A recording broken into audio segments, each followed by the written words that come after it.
So, hey, amazing learners, what's going on? This is Harsh Sharma and this is the day 3 of learning web development with me.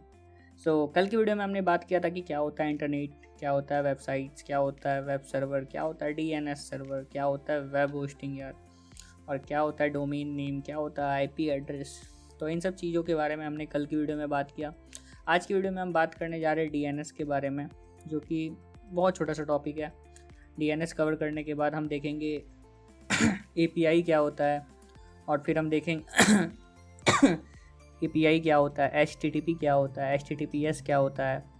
इन सारे topic को ख़त्म करने के बाद आज हमारा बेसिक्स क्लियर हो जाएगा एक बेटर वेब डेवलपमेंट का कोर्स स्टार्ट करने से पहले। तो कल से हम लोग जाएंगे फ्रंट एंड पे, कल से हमारे HTML के क्लासेस स्टार्ट होंगी। तो आज सारे बेसिक्स क्लियर हो जाएंगे, और वो जो कल डायग्राम की मैंने बात की थी वो डायग्राम आ जाने वाली, उसके बाद तो आपकी सारी प्रॉब्लम्स क्लियर हो जाएंगी। तो अगर इस वीडियो में कुछ भी समझ में नहीं आया, वैसे तो ऐसा हो ही नहीं सकता है कि कुछ भी समझ में ना आए, क्योंकि इससे ही चीज़ वीडियो तो कहीं आपको मिलने वाला है नहीं। तो अगर कुछ भी समझ में नहीं आया तो यार एक बार कमेंट कर देना। So let's go to the screen without wasting any further time. तो यार आज हम पढ़ने जा रहे हैं कि व्हाट इज़ डीएनएस, डीएनएस क्या होता है। इसे स्टार्ट करने से पहले एक बार हम लोग रिवाइज कर लेते हैं कि अभी तक हम लोग क्या क्या पढ़ चुके हैं। तो फर्स्ट लेक्चर में हमने पढ़ा कि क्या होता है वेब डेवलपमेंट।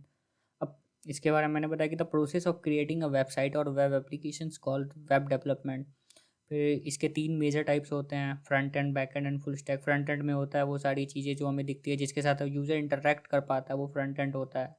बैक एंड होता है लॉजिक बिहाइंड फ्रंट एंड, यार कोई भी बटन है तो वो उसे फंक्शनल बनाने के लिए उसके पीछे कुछ लाइंस ऑफ कोड्स लिखी हुई है यार, तो वो बैक एंड में आती है। फिर फुल स्टैक होती है। फुल स्टैक में जब दोनों को कंबाइन करके जब एक पूरा फुल्ली फंक्शनल वेबसाइट बनता है, तो वो सारी चीज़ें किस में आती है यार, वो सारी फुल स्टैक में आती है।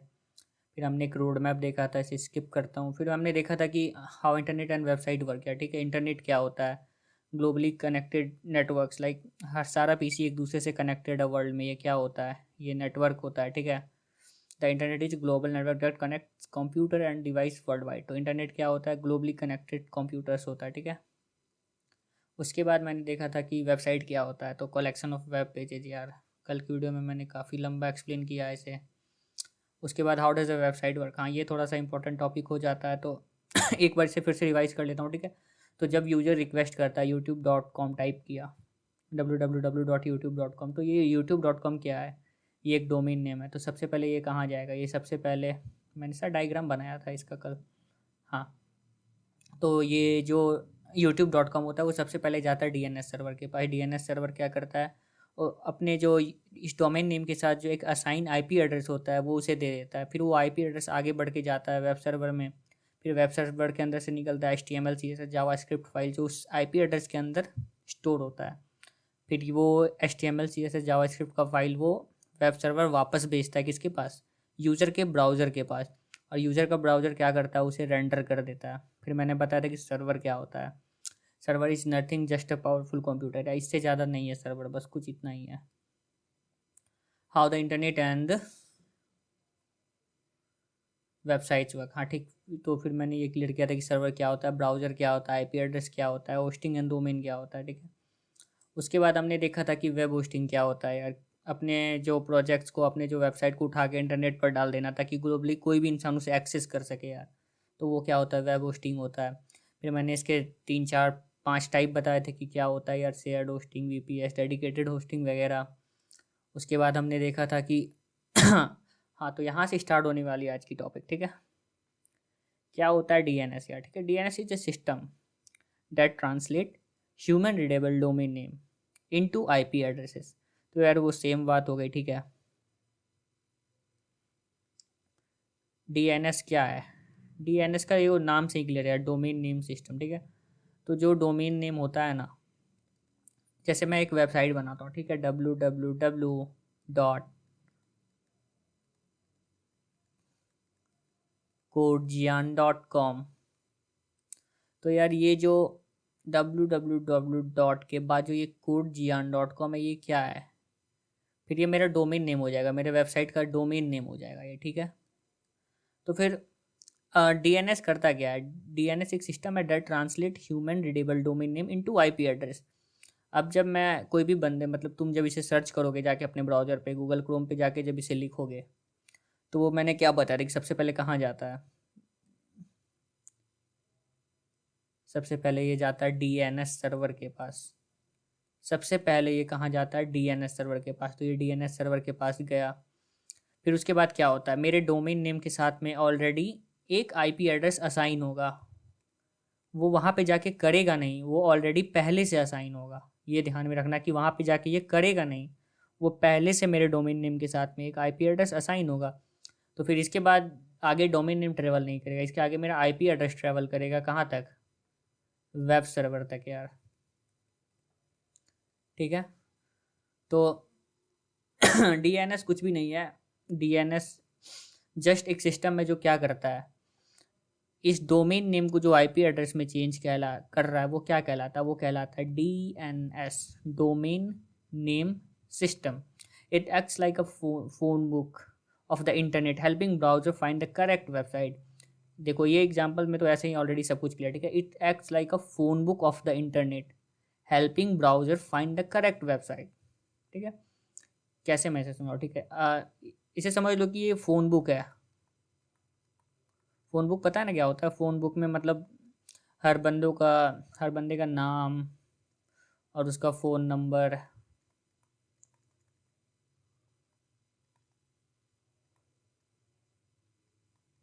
नाइन टू यार कुछ भी लिख दो यार।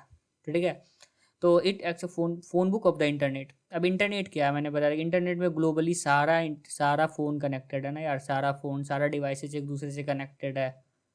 तो अब यार मुझे किसी एक डिवाइस तक पहुंचना हो तो क्या करूँगा, उसका कुछ आईपी एड्रेस होता है। ये आईपी एड्रेस क्या करता है, मुझे बस पहचानने में मदद करता है कि ये वाला वही, ये वाला सेम पीसी जहाँ तक मुझे, जिसके साथ मुझे कम्युनिकेशन सेट करना है। तो बस IP address is like a phone book of any device. So यार उसके बाद फिर आता है हाउ डीएनएस वर्क्स। सेम बात है। सबसे पहले क्या करता है, यूज़र रिक्वेस्ट करता है। मैंने बताया कि कुछ भी तुम ब्राउज़र पे टाइप कर रहे हो, डीएनएस लुकअप। फिर डीएनएस सर्वर क्या करता है, डीएनएस अपने आईपी अपने सर्वर डीएनएस सर्वर में चेक करता है कि यार इस डोमेन नेम के साथ कौन सा आईपी एड्रेस असाइन है। ठीक है, उसके बाद फिर क्या होता है, server connection. The browser connects to the correct web hosting server using the IP address. फिर जो तुम्हारा जो निकला है डोमेन नेम, वो इधर से होते हुए कहाँ पहुँचता है, एक वेब ब्राउज़र पे। यार वेब ब्राउज़र एक तो होगा नहीं ना वर्ल्ड में, वेब ब्राउज़र बहुत सारे होंगे। तो करेक्ट वन पे पहुँचता है किसके द्वारा, ये उसका यूनिक एड्रेस के द्वारा, आईपी एड्रेस। उसके बाद वेबसाइट डिस्प्ले। उसके बाद क्या होता है, ये वापस भेजता है एचटीएमएल सीएसएस ब्राउज़र को। और क्या होता है, आपका ब्राउज़र उसे रेंडर करके शो करता है।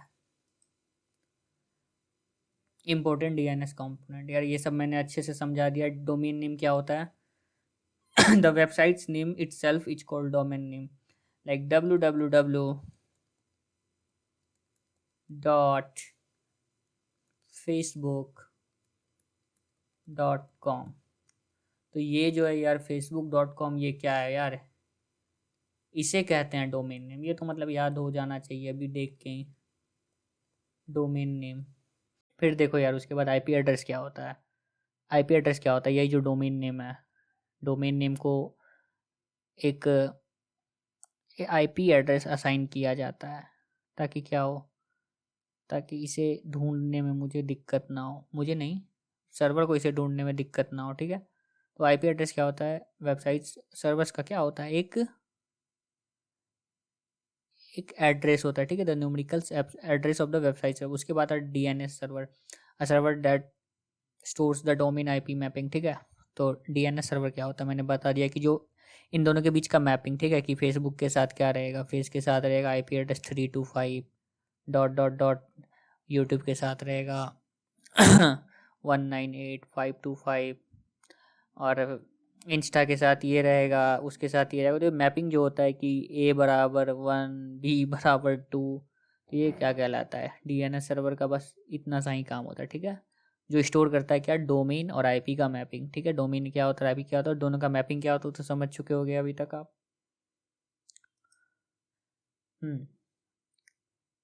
यहाँ देखो यार, अब आता है क्या, HTTP एंड HTTPS। बहुत बार देखे होगे, किसी भी वेबसाइट को सर्च करते हो तो यार HTTP के साथ लिखा हुआ आता है, ठीक है, उसके बाद कुछ लिखा होता है। तो ये क्या होता है यार, तो अभी हम लोग पढ़ेंगे कि HTTP क्या होता है, ठीक है। व्हाट इज एच, यार फुल फॉर्म तो पता ही है, hyper text transfer protocol. Full form रट लेना, याद हो जाएगा, 10 बार देखोगे वीडियो तो क्यों ही देखोगे 10 बार भाई, 2-3 फुल फॉर्म पता चल जाएगा, ठीक है। Is the foundation of web communication. Foundation of web communication क्यों भाई, ऐसा क्यों है कि ये फाउंडेशन है, ऐसा क्या है इसमें, चलो देखते हैं। It allow web browser and server to exchange data, ठीक है। क्या बोल रहा है, ये बोल रहा है कि एक ब्राउज़र है मेरे पीसी में, एक ब्राउज़र है, ये है सर्वर। अभी डीएनएस सर्वर मैं नहीं बना रहा हूँ, यहाँ बीच में कहीं डीएनएस भी होगा, मैं उसे भी नहीं बना रहा हूँ, ठीक है। बस मैं एक सिंपल डायग्राम बना रहा हूँ, ठीक है।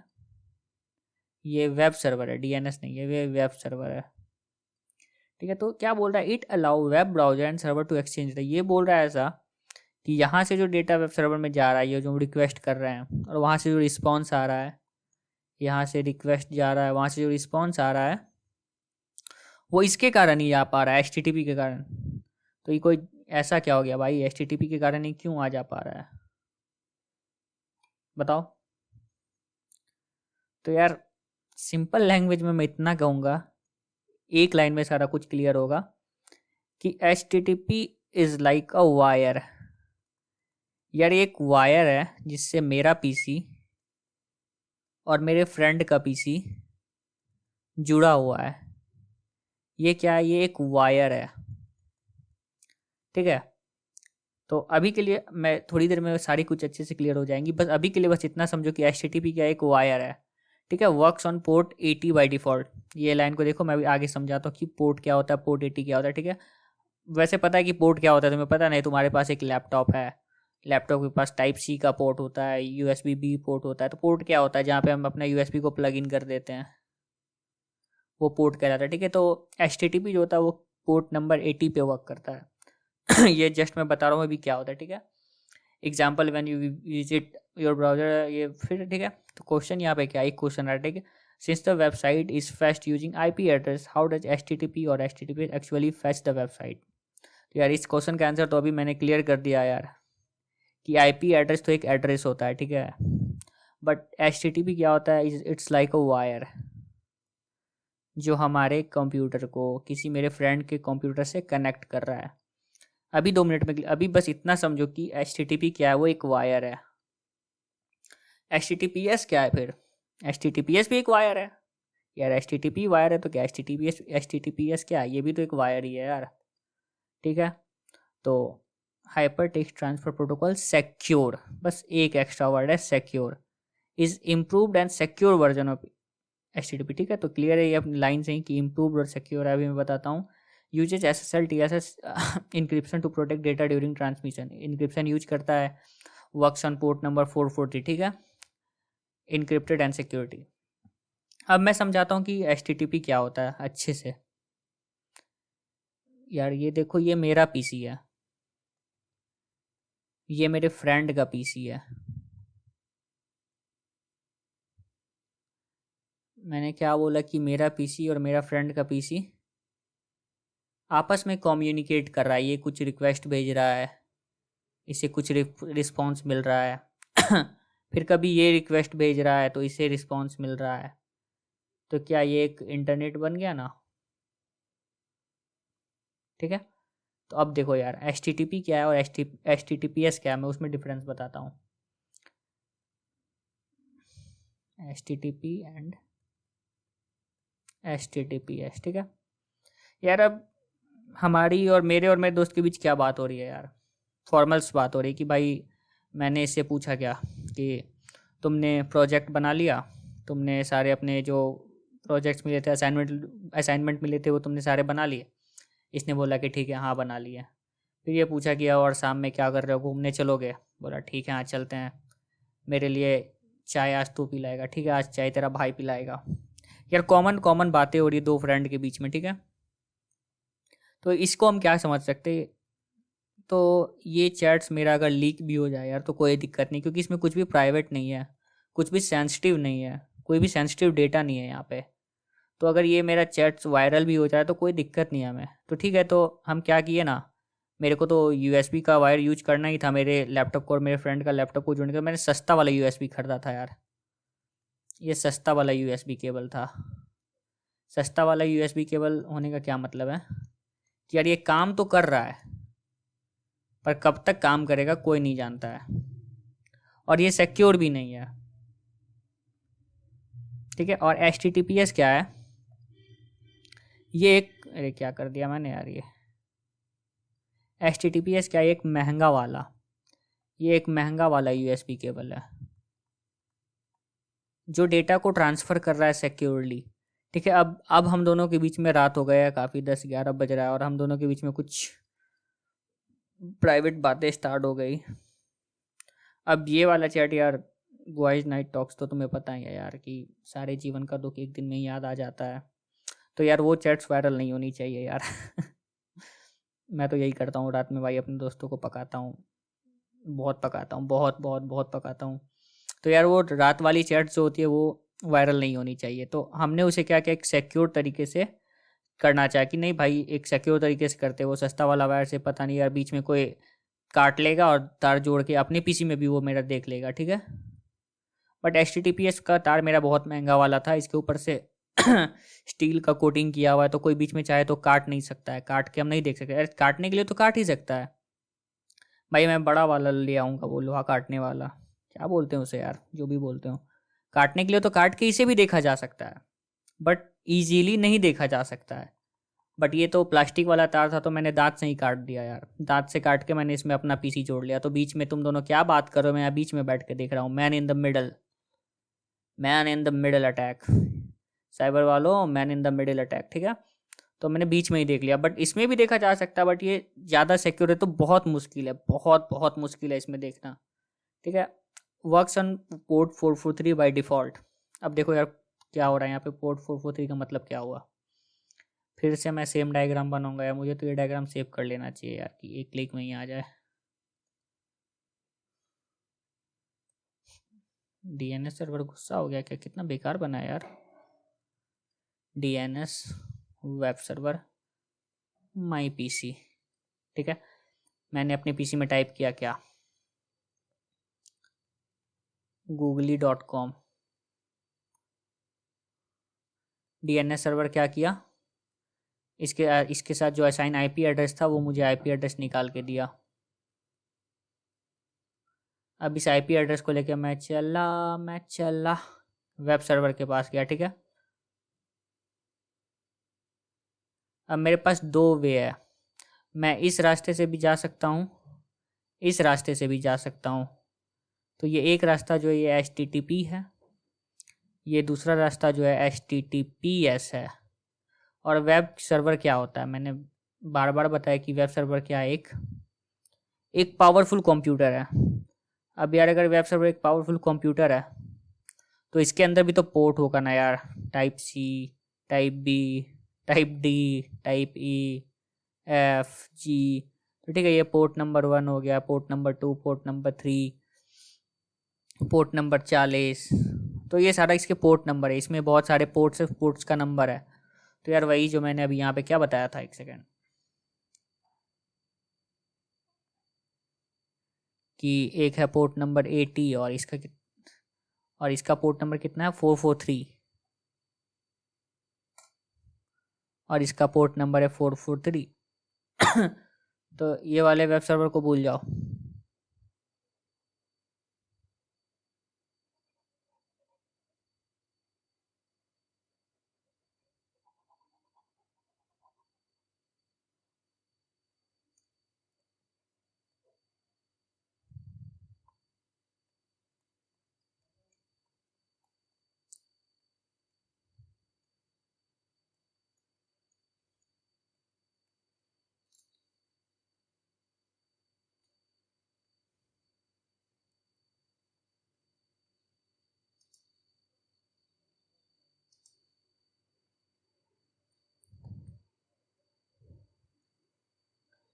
तो देखो यार, 2 वायर है, एक कनेक्टेड है पोर्ट नंबर 80 पे, एक कनेक्टेड है पोर्ट नंबर 443 पे। तो जो पोर्ट नंबर 80 पे कनेक्टेड है वो क्या है, HTTP है।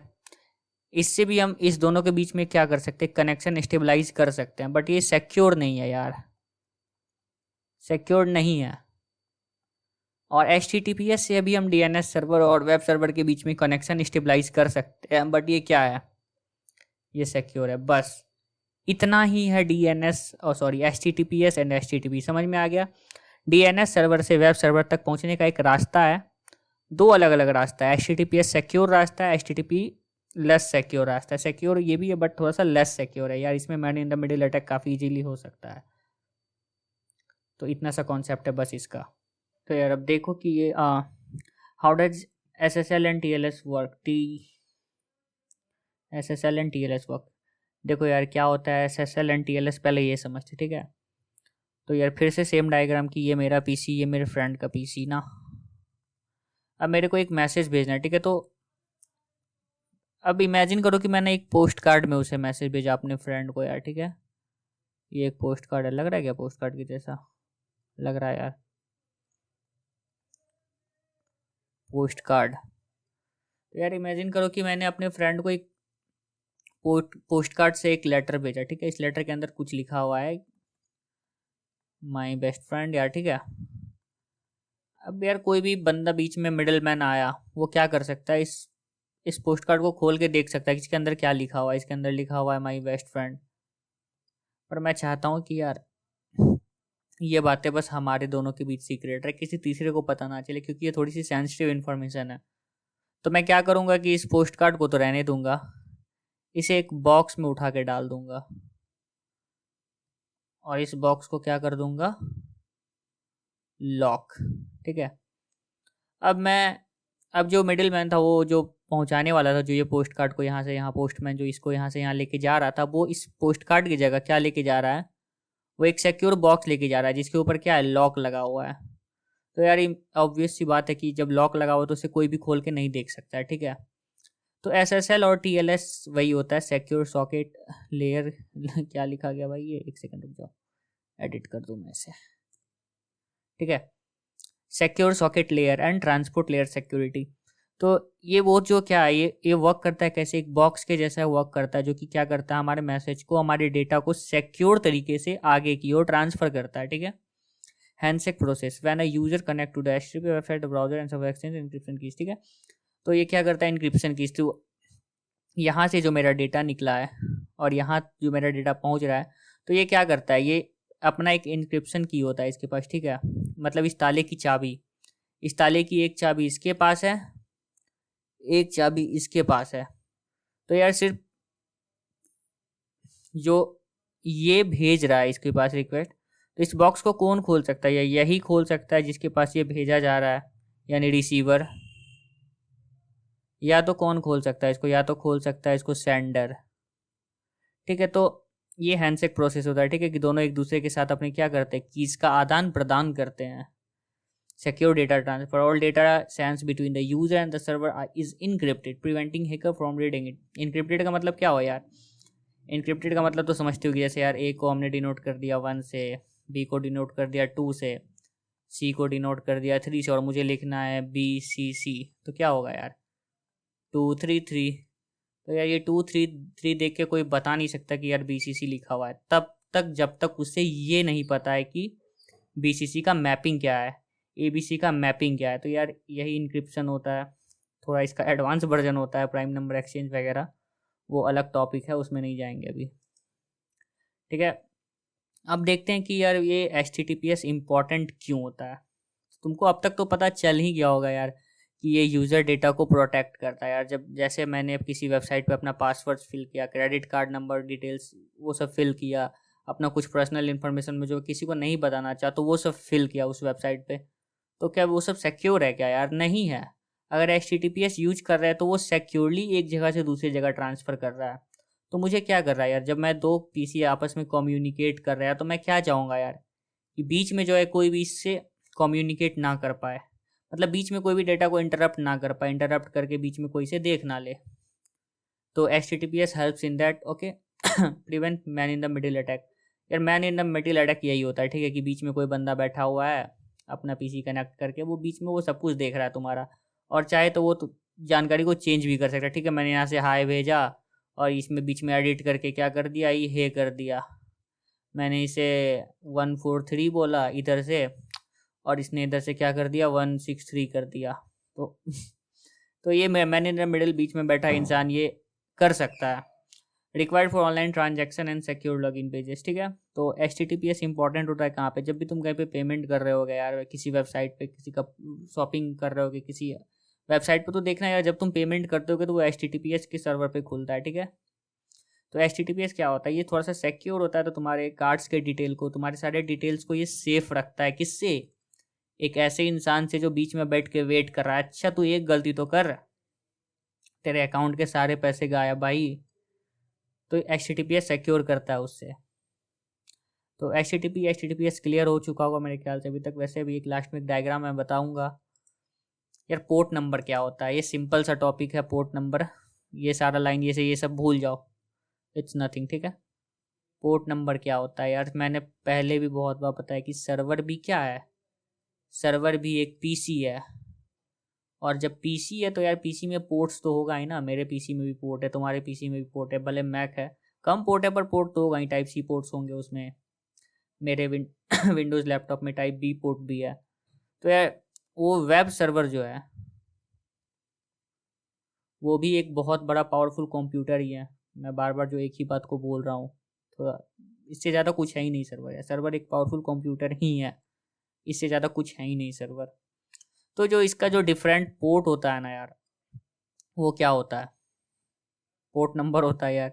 ये पोर्ट नंबर 1 हो गया, ये पोर्ट नंबर 2 हो गया, ये पोर्ट नंबर 3 हो गया, ये पोर्ट नंबर 4 हो गया। ठीक है, I think is like a different doors in a house, etch door port is use for specific purpose. Nice example. अब थोड़ा सा इसके इन डेप्थ में घुसते हैं। ठीक है, ये डायग्राम कॉपी पेस्ट नहीं होता है, एक सेकंड है मैं ट्राई करके देखता हूँ।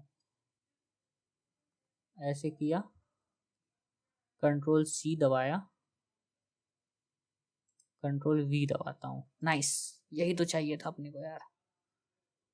ठीक है, तो देखो यार पोर्ट नंबर क्या होता है, मैं पहले ऐसे समझाता हूँ। ठीक है, मान के चलो ये तुम अपने घर में हो, ठीक है, तुम्हारे घर में 4-5 कमरे हैं यार, बहुत अमीर होगा तो 10-12 कमरे होंगे, फिर जनरली एक घर में 4-5 कमरे होते। ठीक है, तो यार जो रूम नंबर 1 है मेरा, मेरे घर का जो रूम नंबर 1 है वो क्या है, वो पूजा घर है यार। ठीक है, सॉरी 1 कौन लिखेगा यार। फिर जो रूम नंबर 2 है यार वो क्या है, वो मेरा बेडरूम है यार। जो रूम नंबर 3 है वो मेरा क्या है, वो मेरा स्टडी रूम है। जो रूम नंबर 4 है वो मेरा क्या है, वो मेरा स्टूडियो है। और जो रूम नंबर 5 है वो क्या है, मेरा वॉशरूम है। इंपॉर्टेंट है यार वॉशरूम, इसके बिना घर कंप्लीट कैसे होगा। तो ठीक है यार, तो port is like her port का एक स्पेसिफिक फंक्शन होता है। ठीक है, जैसे तुम्हारे लैपटॉप में एक पोर्ट है जिससे चार्ज होता होगा, एक पोर्ट है जिससे तुम HDMI कनेक्ट कर सकते होगे, एक पोर्ट होगा जिससे तुम डेटा को ट्रांसफ़र कर सकते हो सकता है एक पोर्ट में ही तुम मल्टीपल कामों को कर सकते हो, बट इन जनरल उसके पीछे का हम लॉजिक समझा रहे हैं। तो हो सकता है एक पोर्ट हो जिससे तुम ईयरफोन को कनेक्ट कर रहे हो गाने सुनने के लिए, एक पोर्ट होता है जिससे तुम वो क्या बोलते हो उसे, इथरनेट केबल कनेक्ट कर सकते हो। तो यार डिफरेंट पोर्ट का क्या होता है, फंक्शंस अलग अलग होता है। उसी जैसे समझ लो कि एक रूम में डिफरेंट कमरे होते हैं, रूम नंबर, मुझे पूजा करना है तो कहाँ जाना है, रूम नंबर 1 में जाना है, मैं रूम नंबर 2 में नहीं जाऊँगा यार। हालांकि मैं बेडरूम में भी पूजा कर सकता हूँ, पर मैं यार लॉजिकली बात करूँ तो मुझे पूजा करना तो मैं कहाँ जाऊँगा, मैं रूम नंबर 1 में जाऊँगा। मुझे वॉशरूम जाना है तो मैं कहाँ जाऊँगा, मैं रूम नंबर 5 में जाऊँगा। मुझे पढ़ना है तो मैं क्या करूँगा, रूम नंबर 3 में जाऊँगा। तो पोर्ट इज़ लाइक दैट। ठीक है, हर एक काम के लिए, एक स्पेशल काम के लिए एक स्पेशल पोर्ट नंबर असाइन होता है। जैसे कि अगर HTTP से सर्वर को कनेक्ट करना है तो मेरे पास एक पोर्ट नंबर ऑलरेडी असाइन है जो कि है 80। HTTPS से मुझे सर्वर कनेक्ट करना है तो ऑलरेडी एक पोर्ट नंबर असाइन है 443। ठीक है, पढ़ोगे कैसे फिर, मैं इसमें घोष दूंगा तो FTP, SSH, SMTP, MySQL, MongoDB, ये सबके लिए एक अलग अलग पोर्ट नंबर होता है। ये चार्ट को देख लेना यार, आगे की वीडियोज़ में ये चार्ट काम आएंगी। ठीक है। तो port number is nothing, port number बस इतना ही था, पोर्ट नंबर का कॉन्सेप्ट खत्म हो गया। ठीक है। What is how why are port number are important, ठीक है। Helping to identify different service running on a server, ensure data transfer, secure data transfer like in HTTPS। यार ये क्या ही लाइन दे दिया इसमें। Use in backend development when setting up database, APIs और क्लाउड सर्विसेज। पता होना चाहिए ये सब, अभी API बताऊंगा मैं, ठीक है। तो एयरपोर्ट नंबर बस इतना ही था, तो मेरे हिसाब से ये तुम्हें जानना चाहिए था, इम्पोर्टेंट था, तो मैंने बता दिया। हाँ, तो यहाँ से स्टार्ट होता है एक अलग टॉपिक, क्लाइंट सर्वर आर्किटेक्चर। क्या होता है ये, what is client server architecture, ठीक है। देखो, client server architecture is a way of designing a system where two main part communicate with each other, ठीक है। क्लाइंट, द डिवाइस और application that request server, a powerful computer that store the process data then send and request, ठीक है। Client server architecture क्या होता है, is a way of designing a system where two main parts communicate with each other. मेरा PC ये बड़ा बनेगा क्योंकि ये वेब सर्वर है, वेब सर्वर, ठीक है। तो मैं अपने पीसी को क्या बोलूँगा यार, मैं अपने पीसी को बोलूँगा क्लाइंट। और जो बड़ा वाला पीसी है जिसको मैं डेटा के लिए रिक्वेस्ट कर रहा हूँ, तो ज़रूरी नहीं है कि वेब सर्वर ही हो, अगर ये तुम्हारे फ्रेंड का भी पीसी हो सकता है ये तुम्हारे किसी फ्रेंड का पीसी हो, तुम अपने फ्रेंड के पीसी से डेटा निकाल रहे हो, उस केस में तुम हुए क्लाइंट और तुम्हारा फ्रेंड का जो लैपटॉप है वो सर्वर हुआ यार। सर्वर का मतलब ही होता है पावरफुल कंप्यूटर, भले वो पावरफुल ना भी हो पर सर्वर कंप्यूटर ही होता है। तो इस लाइन में बस इतना सा ही है। देखो नेक्स्ट में क्या है, how does it work, okay. The client sends a request to the server. यार फिर से वही घिसी पिटी लाइन सामने आ गई। देखो, क्लाइंट क्या करता है, जो तुम्हारा जो ब्राउजर है वो क्या करता है, रिक्वेस्ट भेजता है सर्वर को, server receive the request and process it, prepare the response, and फिर वापस क्या करता है, भेज देता है क्लाइंट को। और क्लाइंट का ब्राउजर क्या करता है, उस सारे वेबसाइट्स को, HTML CSS को रेंडर करके तुम्हें दिखा देता है। तो ये बस इतना सा ही है। तो यार क्लाइंट सर्वर आर्किटेक्चर बस इतना था कि दो पीसीज के बीच का जो कनेक्शन होता है उसमें नेमिंग, स्टेबलाइजेशन और क्या क्या होता है ये देख लो। द क्लाइंट द सर्वर क्या होता है, क्लाइंट क्या होता है, बस इतना सा समझना। तो तुम्हें तो समझ में आ गया, क्लाइंट जो रिक्वेस्ट कर रहा है और सर्वर जो रिस्पॉन्स दे रहा है उस रिक्वेस्ट के बदले में, ठीक है। सो अब आ गया यार APIs क्या होता है, ठीक है। तो वैसे तो ये काफ़ी बड़ा टॉपिक है, तो इसके लिए हमारे प्लेलिस्ट में अलग से एक वीडियो आएगी, बट मैं यहाँ पे शॉर्ट में समझाने का कोशिश करता हूँ कि APIs क्या होता है, ठीक है। फिर से सेम डायग्राम, मेरा पीसी, DNS सर्वर मेरे पीसी से निकला, डोमेन DNS पे गया, DNS से निकला कहाँ गया, वेब सर्वर पे गया, और वेब सर्वर को क्या करना है, रिस्पॉन्स बनाना है प्रोसेस करके और उसको वापस भेजना है, ठीक है। अब मैंने क्या किया ना, यूज़र ने क्या किया, यूज़र ने क्वेश्चन पूछा कि who is the CEO of Google, CEO of Google. तो ये क्वेरी कहाँ गया, वेब सर्वर तक पहुंचा ये क्वेरी, ठीक है।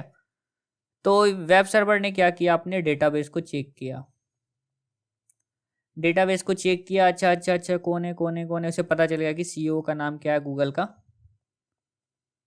तो जैसे ही इसे नाम मिला, इसने क्या किया, तुरंत इस नाम को प्रोसेस करके पहुंचा दिया यूजर तक, यूजर को उसका डेटा मिल गया यार, ये यूजर खुश हो गया, काम खत्म, बस ये वाला कंप्लीट हो गया।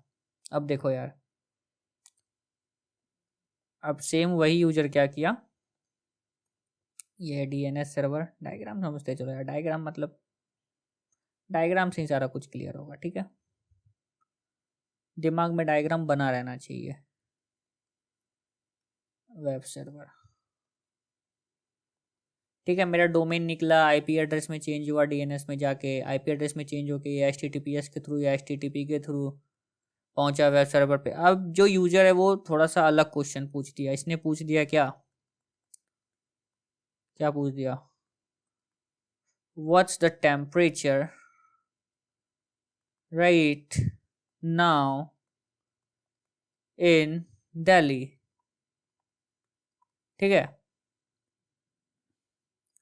तो क्या हुआ, इसका जो क्वेरी था वो पहुंचा वेब सर्वर तक। अब वेब सर्वर अपने डेटाबेस में क्या खोजेगा कि यार अभी दिल्ली में आज कितने तारीख है, 18 मार्च को, 18 मार्च 2025 को रात के 11 बजे टेम्परेचर कितना है। ऑफ कोर्स यार वो वेब सर्वर के डेटा में नहीं होगा, क्योंकि यार लाइव लाइव इन्फॉर्मेशन है यार। अभी अभी का डेटाबेस कैसे, अभी का मैं डेटाबेस में सेव कर सकता हूँ बट इंस्टेंट तो नहीं कर सकता हूँ। अभी का डेटाबेस में सेव करने के लिए मुझे एटलीस्ट 1 मिनट का टाइम तो चाहिए यार। तो मेरे पास नहीं है यार डेटा, वेब सर्वर के पास नहीं है इसका डेटा कि अभी दिल्ली में क्या टेम्परेचर, फिर ये क्या करेगा। अब भाई तुम पूछते हो तो वो रिस्पॉन्स तो देता है यार, फिर कहाँ से ला रहा है वो रिस्पॉन्स तुम्हारा वेब सर्वर, जब उसके डेटाबेस में ये है ही नहीं कि अभी दिल्ली का टेम्परेचर क्या है। तो वो क्या करता है यार, देखो यहाँ पे कॉन्सेप्ट आता है एपीआईज का। एपीआईज क्या करता है वेब सर्वर क्या करता है तुम्हारा, अगर इसके डेटाबेस में वो इन्फॉर्मेशन नहीं है तो वो कॉल करता है एपीआई को। अगर उसके पास नहीं है तो ही वो कॉल करेगा एपीआई को। तो वो एक एपीआई को कॉल किया, ये है क्या, गूगल वेदर। गूगल वेदर, अब भाई गूगल वेदर के पास ये डेटा है कि इस टाइम में दिल्ली का क्या टेम्परेचर हो रहा है। तो ये एपीआई क्या किया, सर्वर को भेजा डेटा, अच्छा कि दिल्ली में ये हो रहा है। उसके बाद वेब सर्वर क्या किया, यूजर को भेज दिया और उसके पेज पे रेंडर होकर उसे शो हो गया कि दिल्ली में अभी टेम्परेचर क्या है। तो देखो यार एपीआई का कंसेप्ट, जब वेब सर्वर के पास डेटा नहीं है तो वो एपीआई के पास जाएगा और उससे डेटा मांगेगा कि मेरे सामने वाले बंदे को ये डेटा चाहिए, तुम्हारे पास है क्या। बोलेगा हाँ है, ले जा। तो ये मांगेगा, ले जाएगा। बट अगर इसके पास डेटा ऑलरेडी है, ठीक है, जैसे मैं इसने बंदे ने सीईओ का नाम पूछा था, ठीक है, तो सीईओ का डेटा इसके पास ऑलरेडी था, तो ऑलरेडी था तो ये कहीं नहीं जाएगा।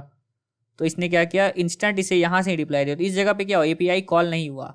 बट जैसे इसने टेम्परेचर पूछा, क्योंकि इसके वेब सर्वर में वो डेटा है ही नहीं, तो इसने क्या किया, एपीआई को कॉल किया, उससे डेटा मांगा और डेटा लौटा दिया। ठीक है, ये मान के चलो वेदर यहाँ पे क्या एपीआई है।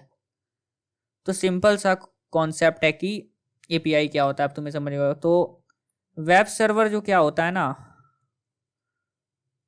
मे कॉल और मे नॉट कॉल एपीआईज। ठीक है, तो वेब सर्वर को अगर ज़रूरत लगेगा एपीआई का तो वो एपीआई को कॉल करेगा, अगर उसे नहीं लगेगा तो नहीं कॉल करेगा। सो अभी मैं एपीआई में इतना ही बताऊंगा फिलहाल। वैसे इतने से तुम्हें समझ में आइडिया मिल गया हो कि एपीआईज क्या होता है। आइडिया मिलना अभी बहुत इनफ है, क्योंकि अभी हम लोग फ्रंट एंड पढ़ने वाले हैं कुछ दिनों के लिए। सो एपीआई क्लियर हो गया है तुम्हारा क्या होता है। ठीक है, एक दो टॉपिक बस और रह गया अब, उसके बाद ये बेसिक्स वाला लेक्चर कंप्लीट हो जाएगा यार। आई एम टू हैप्पी यार। ठीक है, अब यार देखो छोटा सा टॉपिक है ये भी, ब्राउजर कैच, पता नहीं इतना क्यों लिख दिया हम इसमें लेकिन ये बहुत छोटा सा टॉपिक है यार। ब्राउजर कैच इज ये टेम्प्रोरी स्टोरेज। ठीक है, देखो इतना इसको यार बहुत बड़ा है। ठीक है यार, एक मेरा पीसी था, मैंने क्या किया ना, एक वेबसाइट है instagram.com, मैं ये डेली खोलता हूँ। डेली रात में मैं क्या करता हूँ, इसमें रील्स देखता हूँ, डेली रात में मैं ऐसे रील्स देखता हूँ। तो अब क्या यार, ऐसा होता है कभी कि जब मेरा इंटरनेट स्लो होता है तो आइकन्स तो लोड हो रहे होते हैं, आइकन्स दिख रहे होते हैं कि ये प्रोफाइल का आइकन है, ये रील्स का आइकन है, ये पोस्ट का आइकन है, ये मैसेज का आइकन है। बट होता है क्या, क्या नहीं दिख रहा होता है, कंटेंट नहीं दिख रहा होता है, कंटेंट लोड नहीं ले पाता है। ठीक है, तो बस इतना सही है ब्राउजर के। तो this help to reducing load time when, जब तुम किसी वेबसाइट पे कनेक्ट होते हो बार बार, तो तुम्हारा ब्राउजर क्या करता है, उसके कुछ इंफॉर्मेशन को डाउनलोड करके अपने अंदर सेव करके रख लेता है मेमोरी इन द ब्राउजर, ताकि तुम जब नेक्स्ट टाइम सेम ब्राउजर पे जाओ तो तुम्हें क्या मिले, एक फास्टर एक्सपीरियंस मिले। जब तुम एक बार ब्राउजर पे गए, जब तुम एक बार इंस्टाग्राम, क्या हो गया यार, जब तुम एक बार instagram.com पे गए तो तुम्हारा फ़ोन क्या किया, कुछ आइकन्स को सेव करके अपने पास रख लिया कि यहाँ पे तो मैसेज दिखेगा, यहाँ पे तो कुछ और दिखेगा, ये सेक्शन रील के लिए शिफ्ट है। तो भले ही तुम्हारा इंटरनेट स्लो होता है, तुम्हारा ये आइकन्स लोड ले रहा होता है, बट बस क्या रील्स नहीं लोड ले रहा होता है। तो वो क्यों हो रहा है, क्योंकि यार ये आइकन्स वगैरह जो है, ये सब कुछ जो वो तुम्हारे ब्राउज़र में ऑलरेडी डाउनलोड हो चुकी है। किस लिए डाउनलोड हो चुकी है, तो अगले बार जब तुम उस वेबसाइट पे फैच करो ताकि तो तुम्हें एक फास्टर एक्सपीरियंस मिल सके, ना कि तुम स्लो यूज करो, अपने फ़ोन को स्लो यूज कर सको। तो फास्टर एक्सपीरियंस के लिए हमें हमारा ब्राउज़र क्या करता है, किसी भी वेबसाइट के कुछ डेटास को डाउनलोड करके रख लेता है। ब्राउज़र कैचेज इतना ही है, इसके अलावा ब्राउज़र कैचेज कुछ भी नहीं है। समझ में आ गया होगा। सो ये क्या है, this reduces data usage and improve loading speed. ठीक है, डेटा यूजेज को कैसे रिड्यूस कर रहा है, क्योंकि तुम बार बार अगर Instagram.com खोलो तो बार बार उसका सारा कुछ डाउनलोड नहीं हो रहा है। ठीक है, बस एक बार डाउनलोड हो गया तुम्हारे ब्राउज़र में वो पड़ा हुआ है, इसलिए तुम देखते हो कि ब्राउज़र का कैचे तुमने देखा होगा। अभी तो मैं वैसे आईफोन यूज कर रहा हूँ, जब मैं एंड्रॉयड यूज करता था तो मैं क्या करता था, कुछ कुछ दिनों पे ऐप का क्लियर कैचे करता था। उससे क्या होता था, मेरा जो उस ऐप का स्टोरेज है वो लेस हो जाता था। पता नहीं आईफोन में कैसे करते हैं मुझे नहीं पता, लेकिन एंड्रॉयड में मैं क्लियर कैचे कर देता था। तो उससे क्या होता था, जो डेटा होता था मेरा वो उसमें सेव हो जाता था, मतलब डिलीट हो जाता था, ताकि मेरा ऐप का जो स्टोरेज है वो खाली हो जाए। वो कैसे खाली होता था, वो जो कैचेस थी आइकन्स के लिए जो जगह मैंने छोड़ दिया करता था, जो डाउनलोड होकर मेरे ब्राउज़र में पड़ी रहती थी, वो सारी क्या होती थी, डिलीट हो जाती थी। तब मैं अगले बार जब इंस्टाग्राम खोलूँगा तो फिर वो थोड़ा सा स्लो लोड लेगा, क्योंकि वो सारी चीज़ें फिर से डाउनलोड होंगी। तो ब्राउज़र कैचेज ख़त्म, ब्राउज़र कैचेज बस इतना ही था। सो लास्ट टॉपिक है बेसिक्स कॉन्सेप्ट का, खुश हो जाओ यार। CDN, what is content delivery network. यार ये भी छोटू सा टॉपिक है यार, छोटू सा टॉपिक है। ठीक है, छोटू सा टॉपिक को मैं अब website store copies of its files on multiple CDN network. यार छोड़ो यार, मैं इतना बड़ा बड़ा क्यों ही लिख देता हूँ छोटे छोटे टॉपिक के लिए। ये देखो CDN क्या होता है। अब थोड़ा सा ग्लोबली बात करते हैं। ठीक है, ये है अर्थ, नाइस अर्थ। ये है इंडिया, ये मेरा इंडिया। ये है क्या, ये है USA, नहीं चाइना, चाइना ऐसा ही दिखता है यार। ठीक है, ये इंडिया है। ये है चीना, चीनी, चीना। अरे यहाँ पे क्या, एक web server, web server is also a PC। कितनी बार बोलूँ तो याद हो जाएगा। सो इस वेब सर्वर पे नॉलेज है किस चीज़ के बारे में, कि कल स्टॉक मार्केट ऊपर जाएगा या नीचे गिरेगा। तो मैंने इंडिया से इसे एक्सेस किया, मैंने चाइना से इसे एक्सेस किया, दोनों जगह से मैंने इसे एक्सेस किया। ठीक है, क्योंकि डिस्टेंस काफ़ी फार है। ये चलो मान के लो कहीं पे, कहाँ पे, ये अंटार्कटिका पे है वेब सर्वर, अंटार्कटिका पे है। यार ज्योग्राफी का नॉलेज नहीं है यार, तो पता नहीं यार, सॉरी यार अगर मैं गलती बना दूँ तो माफ़ करो यार। ठीक है, तो ये अंटार्कटिका पे है। तो जब मैं यहाँ से इसे रिस्पॉन्स के लिए, जब मैं यहाँ से इसे रिक्वेस्ट करूँगा किसी रिस्पॉन्स के लिए, और जब मैं यहाँ से इसे रिक्वेस्ट करूँगा किसी रिस्पॉन्स के लिए, तो क्योंकि दोनों से ये दूर है तो डेटा डिलीवरी होने में यहाँ पे भी ज़्यादा टाइम लग जाएगा, यहाँ पे भी ज़्यादा टाइम लग जाएगा। और यूज़र को क्या यार, वेटिंग टाइम पसंद नहीं है यार, अपने को वेट करना पसंद नहीं है। इसलिए तो 15 सेकंड का रील देख के खुश हो जाता हूँ मैं यार, क्योंकि 1 घंटे का कंटेंट देखने के लिए तो बैठ ही नहीं पाऊँगा यार मैं, क्योंकि मेरा तो उतना पोटेंशियल है ही नहीं अब। सिंपल यार। तो इन्होंने क्या किया ना, कि ताकि कंटेंट का इजीली डिलीवरी हो सके, मैं एक वेब सर्वर इंडिया में भी लगा दिया, मैं एक वेब सर्वर चाइना में भी लगा दिया, दोनों के अंदर मैंने सेम डेटा डाल दिया। अब क्या हो रहा है यार, कि एक बंदा इंडिया से कर रहा है एक्सेस, क्योंकि सर्वर इंडिया में ही है तो इसको इजीली तुरंत जा रहा है रिक्वेस्ट, तुरंत उसको रिस्पॉन्स मिल रहा है। एक बंदा चाइना से कर रहा है रिक्वेस्ट, तो इसने चाइना वाले सर्वर पे किया, तुरंत इस रिक्वेस्ट किया, तुरंत इसको रिस्पॉन्स मिल गया। तो यार वेटिंग टाइम क्या हुआ, वेटिंग टाइम यार घट गया, सडनली घट गया वेटिंग टाइम। तो सभी खुश हो गए यार। तो बस CDN का कॉन्सेप्ट है ये, server distribute across different location from close to user. A website store copies of its files. देखो मैंने बताया copies of its files into multiple servers. Okay, when user wants to connect, they connect with their, जो उसके सबसे करीबी होता है उससे वो कनेक्ट कर पाता है। तो वही क्या कहलाता है, content delivery network. Is a network server distribute across different location store delivery website from the closest server to the user. बस इतना याद रखना है, from the closest server to the user, वो क्या होता है, CDN होता है यार। तो यार ये टॉपिक भी ख़त्म हो गया यार। तो अब हम लोग वहाँ पे पहुँच चुके हैं जिसका कि मैंने पहले बात किया था कि एक डायग्राम है। तो अब उस डायग्राम के लिए रेडी हो जाओ यार। वो डायग्राम देख के ये सारी चीज़ें जितनी अभी हमने पढ़ी है पिछले 2 घंटे में, कल के लेक्चर में, आज के लेक्चर में, जितनी भी चीज़ हमने पढ़ी है कि इंटरनेट कैसे वर्क होता है, वो एक डायग्राम से सारा कुछ क्लियर होने वाला है। तो यार वो डायग्राम का स्क्रीनशॉट लेके रखो। बनाने में मुझे बहुत मेहनत लगा और कसम से यार कि पूरे यूट्यूब पे तुम्हें वैसा डायग्राम नहीं मिलेगा। पूरे यूट्यूब पे तुम्हें वैसा डायग्राम नहीं मिलेगा। तो आओ देखते हैं वो वाला डायग्राम। सारा बेसिक्स कॉन्सेप्ट खत्म हो चुका है अभी यहाँ पे। तो देखो यार वो डायग्राम, ठीक है, मैं वो डायग्राम क्लियर करता हूँ। ये है क्या, ये है कि यूज़र ने टाइप किया google.com। ये पहुंच गया कहाँ पे, ये पहुंच गया DNS सर्वर पे। अभी तक इतना तो पता चल नहीं गया होगा। DNS सर्वर क्या करता है, कन्वर्ट डोमेन नेम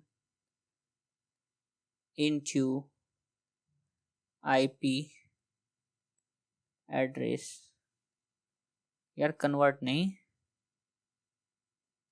असाइन लिख लो। Assign domain name into, assign into their IP address, ठीक है। 1 मिनट यार, थोड़ा सा सजा दूं इसको ताकि देखने में अच्छा लगे।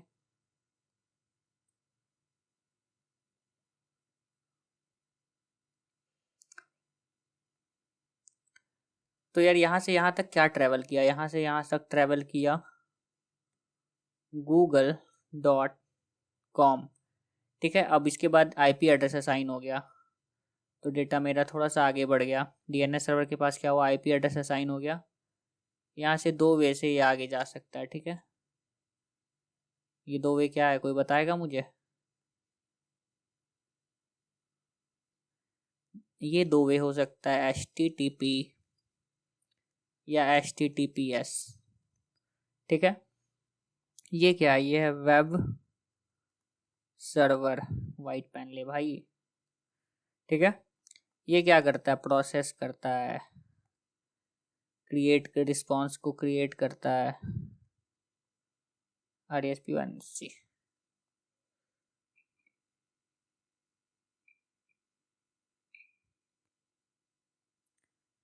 फैच द डेटा, ठीक है। अब ये google.com पहले DNS सर्वर के पास जाएगा। DNS सर्वर उसका डोमेन नेम क्या, उसका IP एड्रेस असाइन करेगा। फिर वो HTTP या HTTPS के थ्रू, 1 सेकंड यार, वाइट पेन कहाँ गया।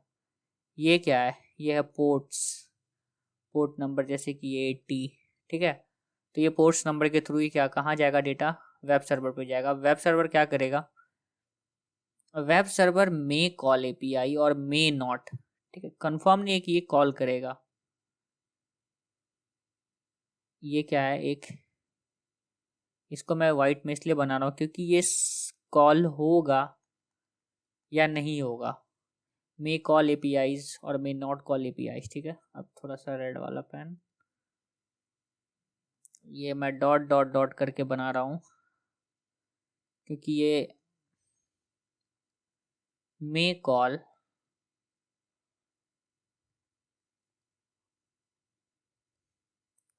और मे नॉट कॉल APIs, ठीक है। तो अगर वेब सर्वर को लगा कि ठीक है मुझे चाहिए, वो क्या बोलते हैं उसे, एक्स्ट्रा डेटा चाहिए, एडिशनल इन्फॉर्मेशन जो मेरे पास नहीं है, तो वो क्या करेगा, वो API से मांग लेगा, ठीक है। API से लिया तो ठीक है, नहीं लिया उसके बाद क्या करेगा, ये वापस यहाँ से इन यूजर को क्या करेगा, अपना डेटा प्रोसेस करके यूजर के ब्राउजर में भेज दिया। यूजर का ब्राउजर उसे क्या करेगा, फिर से रेंडर कर देगा, रेंडरिंग, ठीक है। तो यार ये डायग्राम है जिससे सारा कुछ इजीली क्लियर हो रहा है, ठीक है। जूम आउट, कल नहीं पता चला है, यूज करूंगा आज। तो देखो google.com यूजर ने टाइप किया, google.com ट्रैवल किया DNS सर्वर तक। DNS सर्वर के बाद तुम्हारा IP एड्रेस असाइन हुआ और HTTPS के थ्रू वो आगे जा रहा, तो यहाँ से तुम्हारा डेटा डीएनएस सर्वर के बाद तुम्हारा डेटा क्या हो गया, सिक्योर हो गया। ठीक है, तो वो सिक्योर होके आगे गया, वेब सर्वर में गया, वहाँ से मे बी एपीआई के पास गया और मे बी नहीं गया, उसका चाहिए उसका ज़रूरत तो गया वरना नहीं गया। उसके बाद क्या किया, वो वापस google.com के पास चला गया। ठीक है, तो बस ये डायग्राम है हाउ इंटरनेट वर्क्स। अब यार इसमें कैच है यार कि तुम देख रहे होगे कि डेटा तो डीएनएस सर्वर तो क्या होता है, ये मेरे ब्राउज़र में नहीं ना होता है यार, ये मेरे ब्राउज़र में नहीं होता है। ये कहाँ होता है, ये आउटसाइड द ब्राउज़र होता है, मतलब किसी लोकेशन पे होगा, किसी रिमोट लोकेशन पे होगा। ठीक है, तो यार एक बात बताओ कि मेरा डेटा तो यहाँ पे आके सिक्योर हो रहा है HTTPS में, डीएनएस सर्वर के बाद मेरा डेटा सिक्योर हो रहा है HTTPS को यूज करके। ठीक है, तो यार चलो ठीक है, मैं मानता हूँ कि इस जगह से लेकर के इस जगह तक मेरा डेटा सिक्योर है। ठीक है, बट यार क्या इस जगह पे, ये देखो, क्या इस जगह पे google.com पे मेरा डेटा सिक्योर है? तो क्या मेरा डेटा यहाँ पे सिक्योर होगा? ये सोचने वाली बात है, क्योंकि यार देखो मेरा डेटा जो है वो डीएनएस सर्वर के बाद HTTPS ले रहा है, तो डीएनएस सर्वर के बाद मेरा डेटा सिक्योर हो रहा है, तो क्या डीएनएस सर्वर से पहले मेरा डेटा सिक्योर नहीं है? मोस्ट अच्छा कैच है भाई, मतलब सोचने वाली बात है ना कि HTTPS मेरा क्या कर रहा है, डेटा को इनक्रिप्ट कर दे रहा है हैंडशेक प्रोसेसिंग के द्वारा, वेब सर्वर के द्वारा। बट क्या डीएनएस सर्वर से पहले मेरा डेटा गया तो इसको कोई भी ले सकता है क्या? तो इसका आंसर है हाँ, इसका आंसर है हाँ। डीएनएस सर्वर और ब्राउज़र के बीच में जो डेटा आ जा रहा है उसे कोई भी इजीली निकाल सकता है। कब? जब तुम यूज कर रहे हो एक अनप्रोटेक्टेड इंटरनेट। इसलिए बोलते हैं कि पब्लिक वाईफाई हमें नहीं यूज करना चाहिए। सॉरी भाई, भारी ब्लंडर हो गया सर। पब्लिक वाई तो इसलिए कहते हैं कि हमें पब्लिक वाईफाई नहीं यूज करना चाहिए। क्यों कहते हैं? क्योंकि ये अनप्रोटेक्टेड नेटवर्क है। तो डीएनएस सर्वर के बाद तो तुम्हारा डेटा वहां पे सेफ रहेगा, पर डीएनएस सर्वर से पहले जो तुम्हारा डेटा घूम रहा है यार, यहाँ पे तो तुम्हारा डेटा सेफ नहीं है। यहाँ पे कोई एक इंसान man in the middle attack कर देगा तुम पे, एक बंदा बीच में बैठ के तुम्हारे डेटा को इंटरप्ट कर देगा यार, तुम भेजे हाय उसको भेज देगा बाय, फिर तो भारी ब्लंडर वहां भी हो जाएगा यार, जैसे अभी मेरे से हो गया, वाईफाई की जगह वाइफ लिख दिया यार। ठीक है, तो इसलिए हमें कभी भी अनप्रोटेक्टेड नेटवर्क को यूज़ नहीं करना चाहिए, ना पब्लिक वाईफाई यूज करना चाहिए, ना ऐसे किसी रैंडम हॉटस्पॉट जो कि पासवर्ड खुला हुआ मिल गया तो अरे भाई इंटरनेट यूज कर ले। हालांकि अभी तो इंटरनेट काफ़ी स्लो हो गया है, बट कुछ टाइम पहले जब इंटरनेट काफ़ी महंगा था तो यार फ्री वाईफाई देख के तो सभी इंटरनेट को यूज़ कर लेते थे। तो यार वो तुम्हें नहीं करना है। कम से कम इस वीडियो लेक्चर को देखने के बाद तो तुम्हें कभी भी पब्लिक वाईफाई यूज़ नहीं करना है, क्योंकि इसके डीएनएस सर्वर के बाद आईपी एड्रेस असाइन होने के बाद तो वो डेटा तुम्हारा सेफ है, पर उससे पहले तुम्हारा डेटा सेफ नहीं है। कोई भी इंसान बीच में बैठ के तुम्हारा, जिसको थोड़ा सा नॉलेज है इन सब के बारे में, वो तुम्हारे डेटा को इंटरप्ट कर सकता है यार। तो ये डायग्राम था जो मुझे तुम्हें समझाना था। देख लो यार, ये एक डायग्राम देख लो एक बार, कुछ भी नहीं है डायग्राम में, छोटा सा सिंपल सा डायग्राम है ये एक। तो यार इसके साथ ही ये लेक्चर ख़त्म होता है यहाँ पे। तो हम लोगों ने मोस्ट बेसिक्स चीज़ें जो होती है, जो मुझे वेब डेवलपमेंट स्टार्ट करने से पहले तुम्हें पता होनी ही चाहिए थी, वो सारी चीज़ें मैंने पढ़ा दी है, क्या होता है सब कुछ। तो इस वीडियो में सारा कुछ क्लियर है। ये लास्ट वीडियो में तो मैंने अच्छे से डिटेल में सब कुछ बता दिया, और अगर फिर भी तुम्हें कुछ भी समझ में नहीं आया तो एक कमेंट कर देना। तो कल से स्टार्ट करते हैं हम फ्रंट एंड का टॉपिक। तो कल से स्टार्ट करते हैं हम HTML। तो रेडी हो जाओ कल HTML पढ़ने के लिए। कल से स्टार्ट हो रहा है हमारा HTML। फाइनली हम लोग फ्रंट एंड की दुनिया में कदम रखने वाले हैं। कल के बाद तुम समझ पाओगे कि वेबसाइट किस तरह से वर्क करता है। अभी तक तो थ्योरी पे सारा कुछ बात चल रहा था, थ्योरी सुनने में तो अच्छा लगता है, पर जब तक प्रैक्टिकल करके देखोगे नहीं खुद से, तब तक थोड़ा ही मज़ा आता है। तो कल से चलते हैं प्रैक्टिकल करने के लिए। तो VS कोड डाउनलोड करना होगा, तो तुम डाउनलोड कर सकते हो VS कोड यूट्यूब पे देख के, वरना मैं एक इंस्टॉलेशन वीडियो डाल दूँगा उसका भी। तो आज के लिए बस इतना ही, फिर मिलते हैं कल। गुड नाइट यार। अच्छा लगा तो सब्सक्राइब कर दो यार, बेसिक कंप्लीट हो चुका है, अब फ्रंट एंड स्टार्ट करते हैं यार। तो गुड नाइट यार, अच्छा लगा तो सब्सक्राइब करो। Bye bye, see you.